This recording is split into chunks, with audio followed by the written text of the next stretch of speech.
బొమ్మ ఏనుగును చూసిన వెంటనే నిజమైన ఏనుగు గుర్తుకు వస్తుంది. అదే విధముగా మనము దేవతా విగ్రహాన్ని పూజించినప్పుడు మనకు సాక్షాత్తు ఆ భగవంతుడే జ్ఞప్తికి వస్తాడు. శ్రీరామకృష్ణ పరమహంస.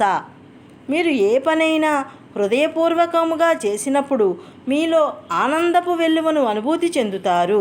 రూమి. పంచభక్ష పరమాన్నముతో కూడిన దుష్ట సాంగత్యము కన్నా నూకల కూటితో ఉన్న సజ్జన సాంగత్యమే మేలు. కబీర్. నువ్వు ఏడుస్తూ పుట్టినప్పుడు నీ చుట్టూ ఉన్నవారు సంతోషించారు, కానీ నువ్వు పోయినప్పుడు కూడా వారు సంతోషించే విధముగా జీవించకు. కబీర్ దాస్.